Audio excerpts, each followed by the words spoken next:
I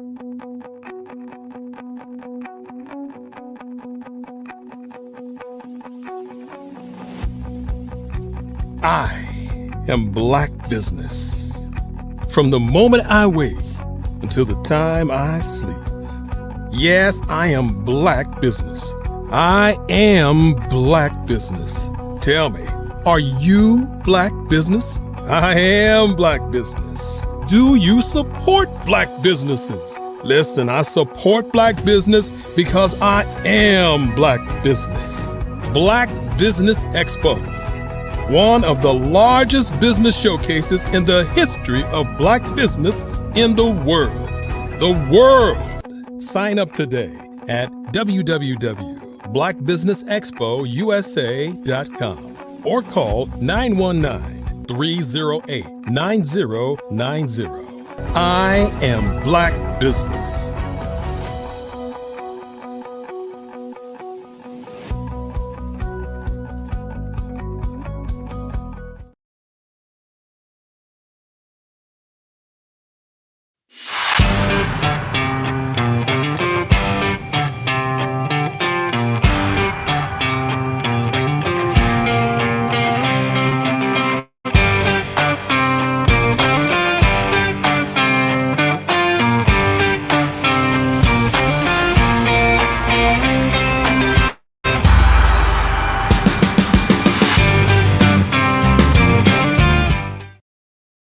Hello, and welcome to the Voices of Purpose Summit. My name is Dr. Tabitha Russell, and I am the CEO and founder of the Voices of Purpose Virtual Summit. Today, we gather for more than just this virtual event. We gather as part of a dynamic and transformative movement. The Voices of Purpose is not merely a summit. It is a collective journey of like-minded individuals, entrepreneurs, visionaries, and change makers, all united by a shared mission to empower and impact the world with our unique and powerful messages. You are here because you believe in the power of purpose-driven entrepreneurship. You understand that our voices, when amplified and united, have the potential to create powerful change. Each one of the dynamic speakers brings a unique perspective, a distinct story, and an unwavering commitment to making a difference.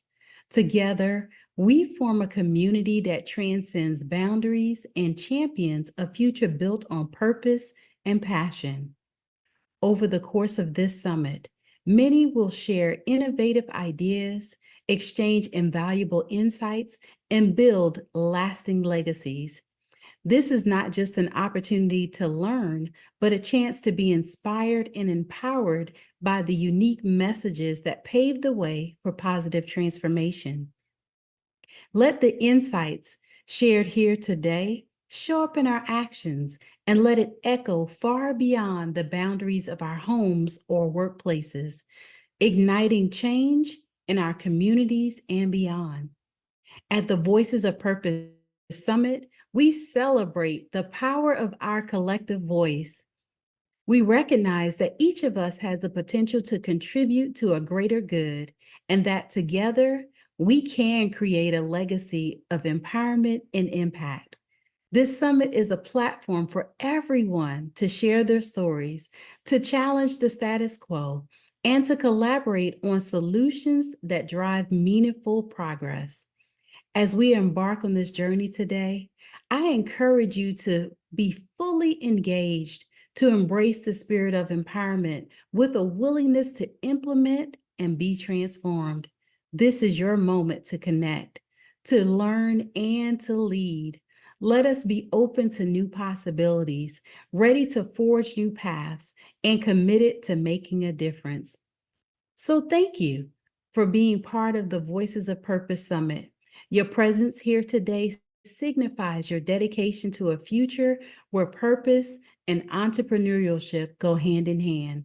Together, we will create a ripple effect of positive change that will resonate across the globe. So thank you for being here today and joining us for the Voices of Purpose Summit.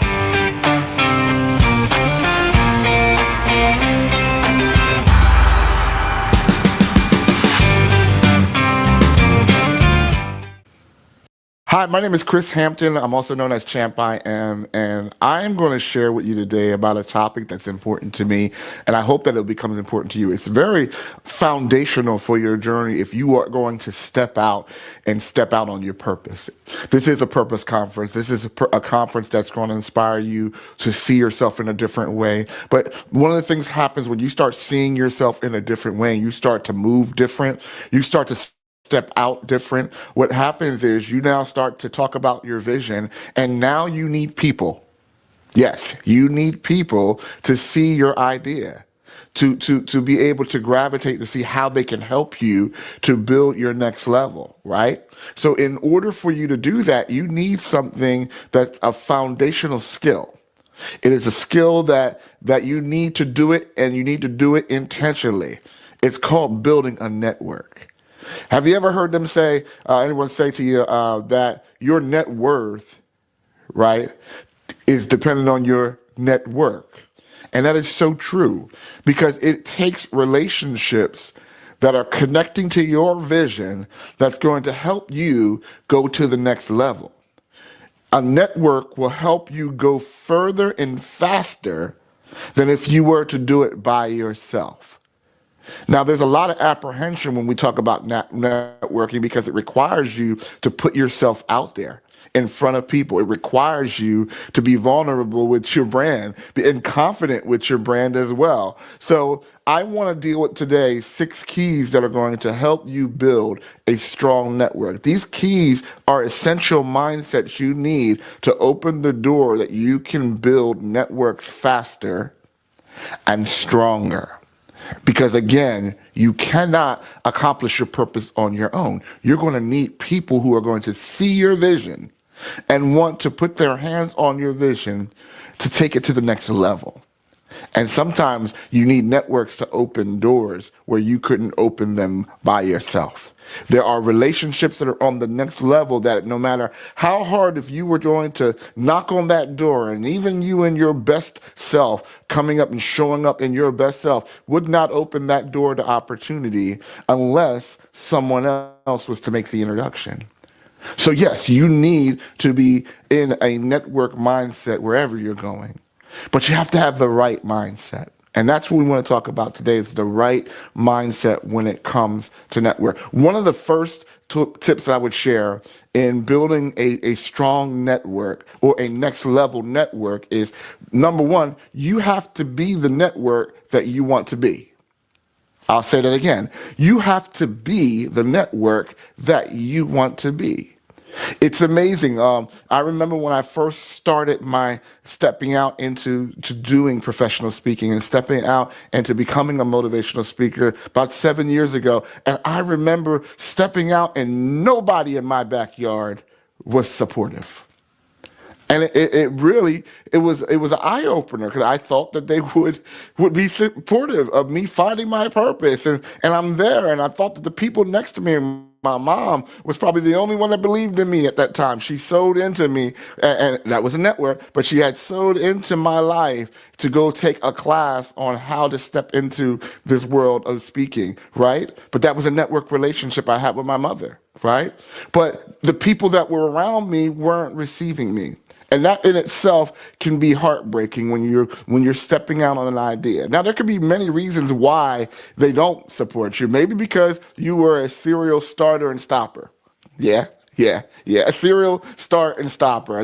You've done Tupperware, you sold timeshares, you sold life insurance, you sold whatever network marketing thing that's out there. You probably had your hand in it. And now you finally found the main thing that's going to guide your life. And now you expect everybody to start over and jump on board with you. And you know what? To be fair to those that didn't jump on, I probably wouldn't have jumped on either. Why? Because some things take time. Some things show that when you're working into your purpose, that you are going to take time to develop yourself. You're going to take time to invest in yourself. And before you ask someone else to invest in you and to invest in your dream and your vision to go to the next level, you have to put in that sweat equity to be able to go to that next level so they can see that you're worth investing in. So while you're out there building your network, they'll see your work and eventually they'll get in. So don't worry about that "they're not supporting me" phase, because you have to show yourself consistent. But most importantly, coming in here from the networking side of things, is you have to be that network that you want to be. And that's very important, because if you want people to support you, you still have to be willing to support other people. And I'm not saying support everybody, but I'm saying support people who are in alignment with your vision, who are going forward, who are progressing. They might not even be in the area that you want to grow in, but you be that support in their network. Be that person that is a door opener for that person, and maybe you can help someone else and connect someone else, and you don't know how you being a blessing to that person and supporting that network may further open a door for you. So you have to be able to get yourself out the way and say, I'm going to make up my mind that I'm going to be the network that I'm going to be. Whenever I see speakers that are walking and moving in excellence and they're building their platforms, I am supporting them. I support in multiple ways when I built my network and when I built my level of support of who I'm going. I'm always supporting up. I'm supporting my next level. So what I mean by that is I find opportunities to serve and grow other people's platforms and even serve someone who's ahead of me. I remember one time when I was stepping in about 7 years ago, I had a mentor, right, that I made a connection with. And I said, you know what? I'm going to work on your table. I would like to sell at your table, and I'm supporting you. You don't even have to pay me commission, right? And I did that because, one, I was able to learn more about his platform and how he did things. Two, I was being a support to someone else. And I'm going to share about that more later, but how important that is. But the reason why I did that was I was a learning experience, but in that learning experience, I had no expectation from him to give back to me. I just wanted to support an excellent vision and learn, right? When you're doing that, supporting at the next level, you might support someone and you're thinking, and the reason why your heart is jacked up is because you are expecting the person that you were serving to be able to open doors for you. And you got to be able to do that without expectation that that person may be doing it. I always look at it as I'm sowing seeds of cultivating my garden, right? So I'm learning and I'm getting a free education and I'm learning, I'm growing, and I'm building, but I don't have an expectation from them, because when you have an expectation for someone else, what happens is when they don't meet your expectation, you cut off the network and you go and you leave, right? And you should have been connected to that network, because you never know, because the time that you serve, it comes back and it helps you. Now, I'm sharing with this time when I was working with his sales team, right? And I was as his sales team. And when I went to this college event that he was speaking at, the gospel choir director didn't show up. He was a piano player. He was a director. He was everything. Didn't show up. That was a major part of the conference. Was this choir. The kids from all the colleges would look forward to the gospel concert that they were going to participate in. Now, I had a skill that was not what I was there for, because in my church at the time, I was a praise and worship leader. So I knew I could hear the voices. I knew I could knew all the songs that they were talking about. And he looked at me, he said, well, Chris, you do this every Sunday. But I made the excuse and said, well, I don't know how to play the piano. I know how to sing. I know how to lead. I know how to direct. But I don't. He said, out of all these students, you have a keyboard player. And he was right. There was a keyboard player. And when I'm saying out that, we ended up doing a great gospel concert. We ended up opening for Ayala Van Zant at that day. But we had a great opportunity. I got exposure. Why? Because I became the network that I wanted to be. Right? I wanted to receive. I wanted to be the network that I wanted to be. Right. I said that right. Be the network that you wanted to be. Right. With no expectations, you help other people. And I'm sharing you that the growth from those relationships, it will give back to you. Just make sure that you have the right expectation that is not meant to always come from the person that you're serving to, because you're going to set yourself up. Right? Number 2. You have to learn how to shine in other networks. Very important. You need to learn how to shine in other people's networks. So remember when I was sharing the story about how I started in my backyard, didn't pay any mind to me, right? So it's funny that when I was I was still committed to speaking, so I would speak all over the place, and then I started getting opportunities to speak. So I lived in Jersey. I start speaking in New York, and I'm on the stages in New York, and people see that, and they're like, wow, Chris is doing something. And I was in the D.C. area, Chris is doing something. Oh, I'm in Orlando, Chris is doing something. Oh, I'm in India right now, and he's like, ooh, Chris is doing something. But what amazed me was I was doing the same thing on all those places that I was doing in Jersey, right? I learned an important lesson in that.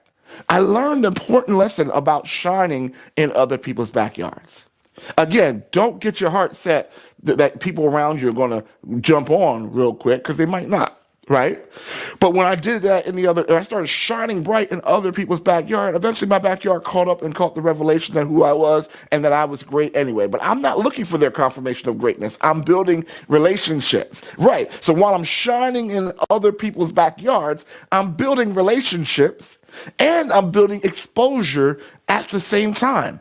So that's key. You have to be intentional. You have to be willing to speak and go where speakers speak. You have to be willing to go to the places of your next level. It might not be speaking that you want to do, but if you're going to start a business, then you need to be able to be in rooms where you might not be in your corporate space. In your corporate place where you're planning at right now, they might only see you as lower level. But when you start getting in other rooms and showing up in other rooms and other places, I guarantee you, as you start to shine in other backyards, it'll come back to you and other opportunities will come out of it.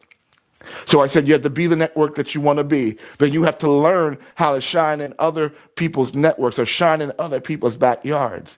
Number 3, you have to stop being transactional. Ooh, this is important. This is important right here. Stop being transactional. What do I mean by that? Well, you're going into rooms and you're networking and you're going into rooms and you're trying to make the sale right there. I'm going to go around these speakers and I'm going to be the speakers and I'm going to get me a speaking engagement right there. Well, automatically, you have slipped into what we call a transactional mindset.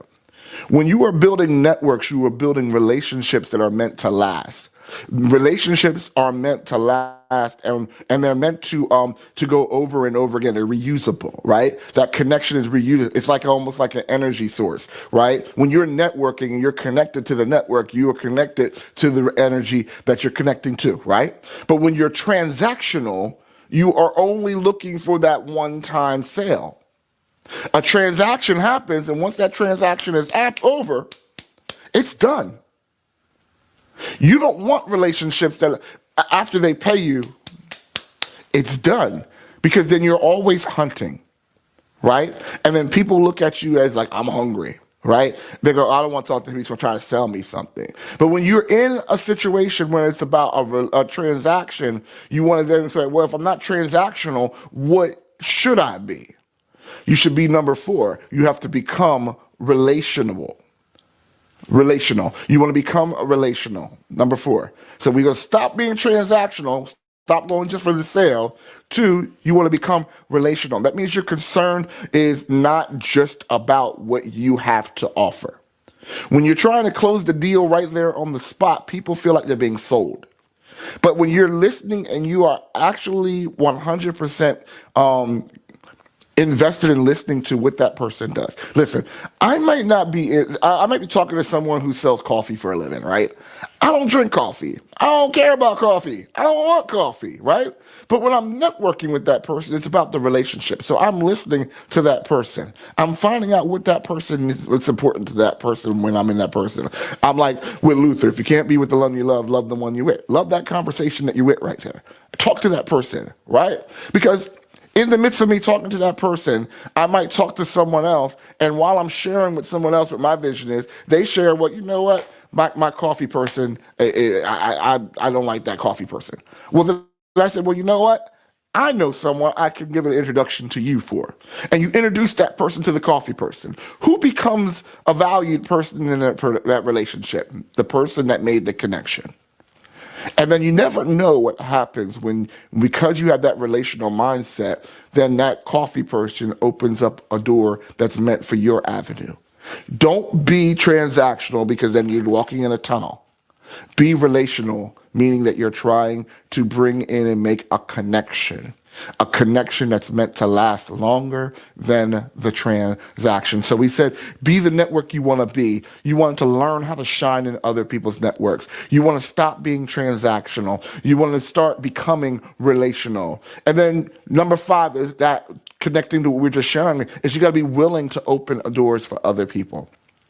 It is very selfish and self-centered that you want to come and you want all the doors to be open for you, but you're not willing to open doors from other people. I believe in the golden rule: do unto others as you want them to do unto you. So when I do unto others as I want them to do unto me, again, I'm doing step number 1. I'm becoming that network that I want to be. I'm going to open doors for other people, right? I'm not just networking up. Right? It's important that you understand that you're not just networking up. Sometimes when you're opening doors for someone else, you qualify yourself for someone to open the door for you. So I'm not only networking up, I'm not only networking on my level, but I'm always networking back, because if I can open the door for someone else, I believe I qualify for someone opening the door for me. So we said what? We said be the network that you want to be. You have to learn how to shine in other people's networks. You want to stop being transactional. You want to become relational. You want to be willing to open doors for other people. And finally, you want to become a resource for someone else's vision. And that is the key, is that servant mindset and that servant leadership mode, is that when you take the time to partner with people that are ahead of you, and you're being a resource for someone else's vision, you qualify to be for someone to be a resource for you. Okay, I do believe what you sow, you reap, and I've learned in my time that my time is that my influence has grown because of me connecting to other people. I started speaking in the fashion industry, and also I was an independent actor in a movie. I was in a movie for a friend of mine that I was doing the role for them as a preacher for a wedding, right? So I got that, and out of me doing that one thing, it opened the door for me to speak into the fashion industry. My very first time speaking, I was speaking to models, talking about understanding your worth and how to see your modeling in a business view and entrepreneur view. Treat your body like the business, right? And we were showing them that they had more worth than what they were putting into. That was my first time, and it opened the door. And the relationships that I have made from that time have opened so many doors to the corporate side that I have now. And it was all because I was willing to be a part of someone else's project, to be able to connect with their vision and make their vision work. So again, a lot of relationships, it takes a part of you giving of yourself. If you are always taking, you are transactional. When you give as much as you take, it becomes a relational.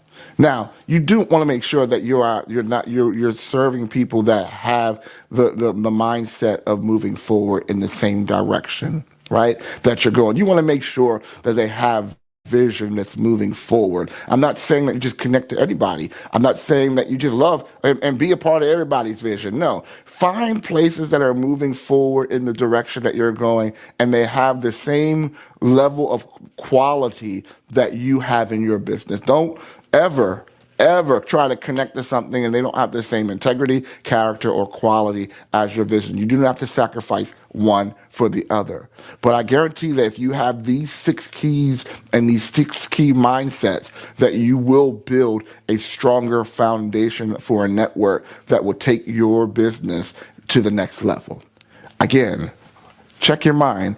Are you that check your motive. Are you the network that you want to be, that you want to have? Are you the network that you want to have? Are you willing to shine brighter in other people's backyards? Are you going to stop being transactional? Are you becoming more relational? Are you willing to open doors for other people? And are you willing to become a resource for someone else's vision? If you are, then you're on the step to building a bigger, better, stronger foundation for your network. Again, I'm so glad to be talking to world changers, purpose movers, and people that are ready to go to their next level. My name is Chris Hampton, and you can reach me on champim.org. Let's connect and grow together.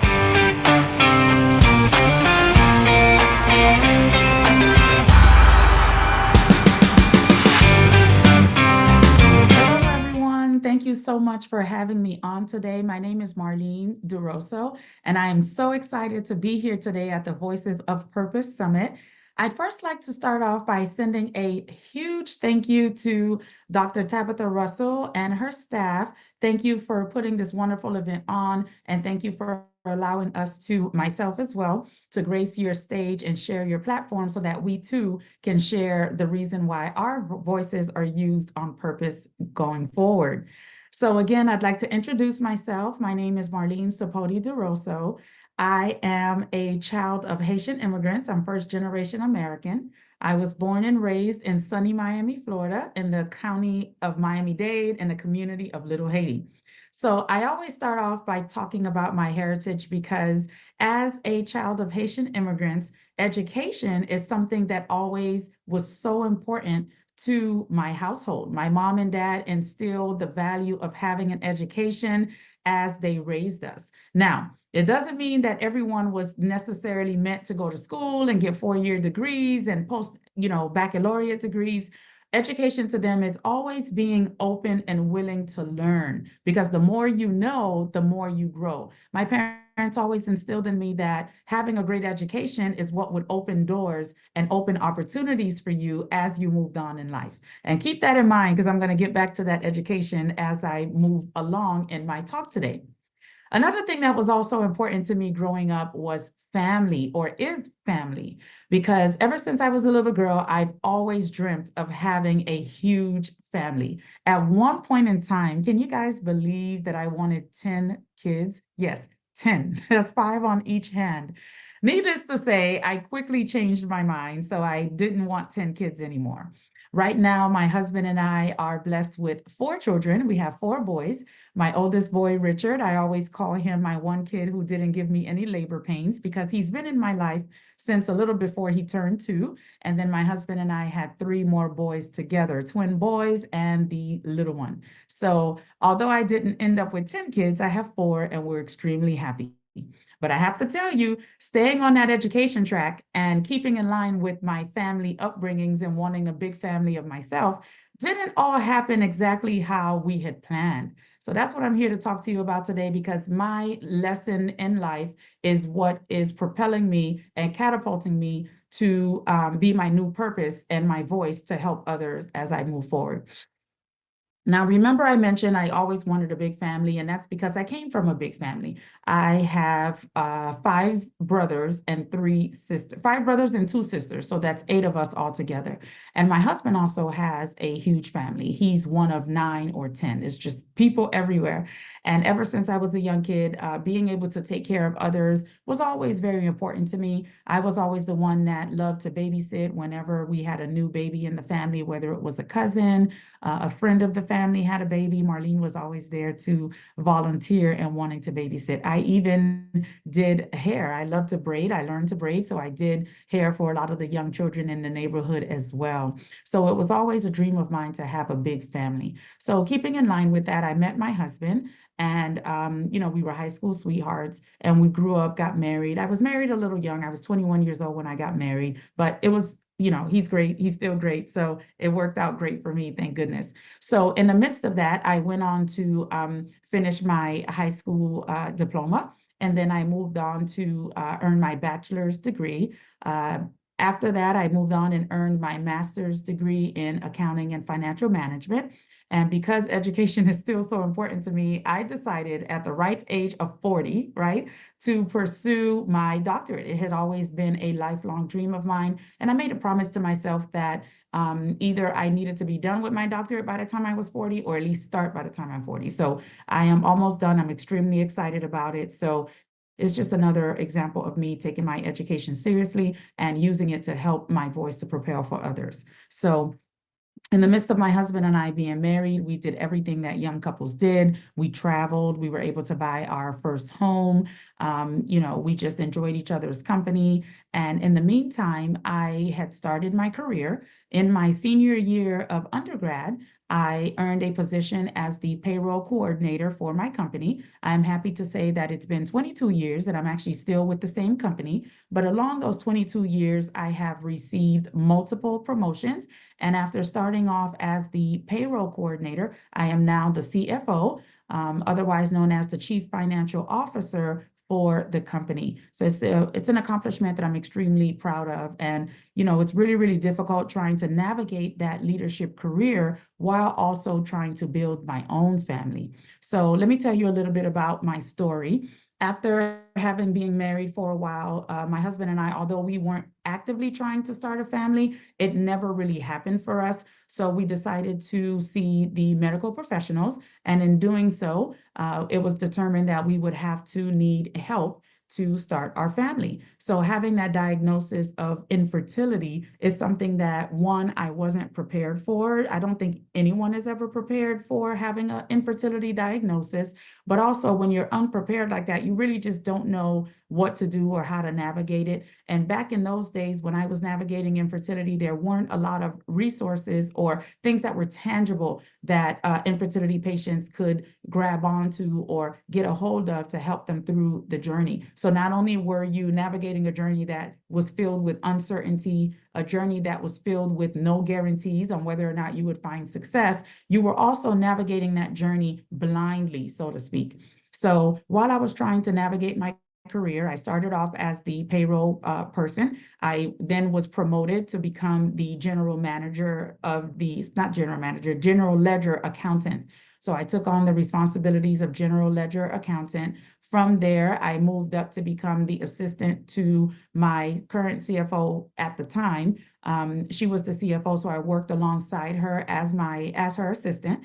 And in addition to that, she took heed to me and became one of the most impactful and influential mentors that one could have. And that's why mentoring is also really important to me, because I am a product of mentorship, and I also look to give back in the form of mentoring to other people that are coming up and looking to occupy a leadership role. So during my 22-year with the company, I indeed had 3 mentors. One of them was exactly like I explained, my immediate boss, which was the CFO at the time, and also my HR director and the actual owner of the company, although my 2 mentors served as a sponsor for me when it came to the CFO. So they allowed me to occupy tasks and take heed of deadlines and given responsibilities that would allow me to shine or be recognized in the eye of the CEO of the company, which ended up working out really, really well. So in the midst of that, I'm dealing with this infertility diagnosis.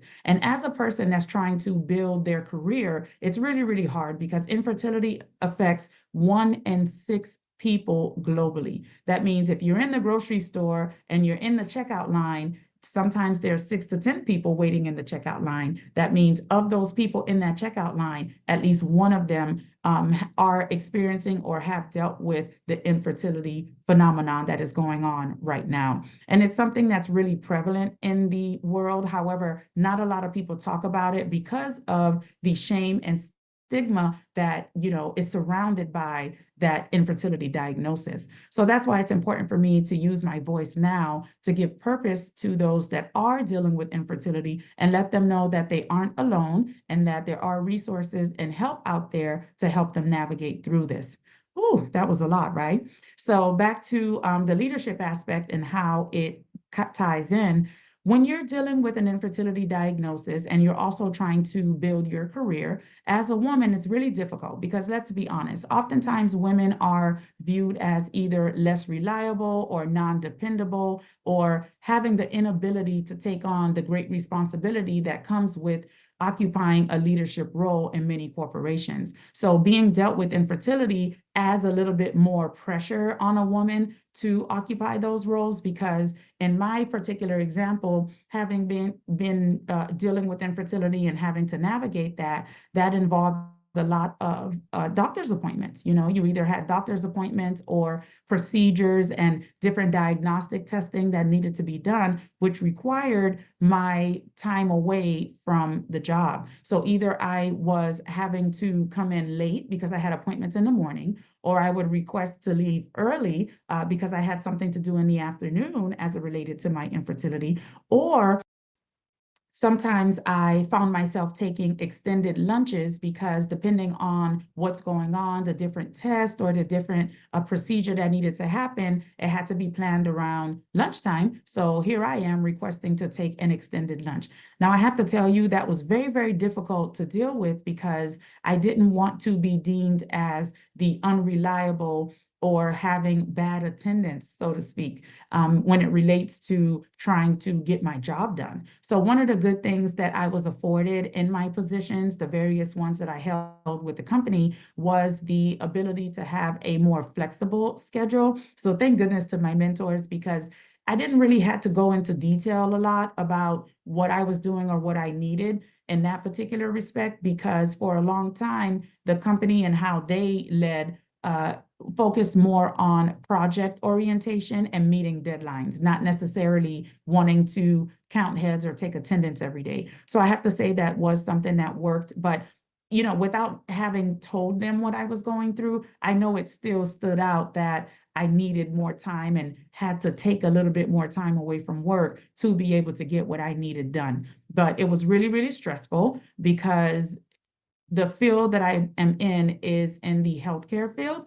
And being in the financial or accounting segment of it, it involved lots of deadlines that had to do with reporting, filing reports, submitting cost reports to governmental agencies. So a lot of the times these deadlines did not wait. And in the event that you were late to submitting a deadline, you know, it involved, you know, great financial strife for the company. Sometimes you were fined between $500 to $5,000 a day if you were late. So needless to say, I had to be on my P's and Q's trying to navigate the time constraints that related to trying to get my fertility treatments intact, and the time and financial constraints that involved getting my work done, because at the end of the day, the work needed to get done.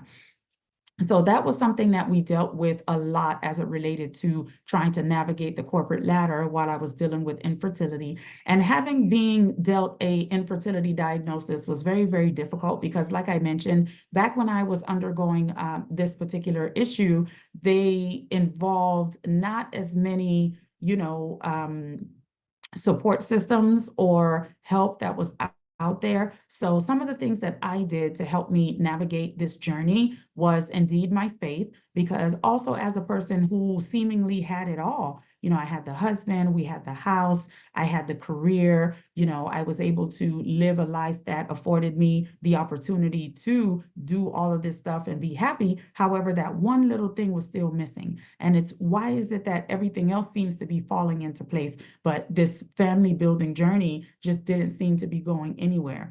And as a person of faith, which is one of the resources that I tapped into before, during, and even throughout and after my infertility journey, was my faith. And a particular verse that still rings true to me today, and it is also what helped keep me motivated, is Jeremiah 29:11. So, you know, don't butcher me if I end up messing up the verse, but I know it very well. And Jeremiah 29:11 says, "For I know the plans I have for you, says the Lord, plans for you to prosper and give you a future and hope, not plans for you to fail," something along those lines. So because I always took heed to that the Lord, whom I love and believe in with all my heart, has overall plans for me to prosper. So if he has plans for me to prosper, who am I to have doubt in myself or him to allow that to happen for me? Now, I will tell you that when you're on this infertility journey, it doesn't end or look the same for everyone.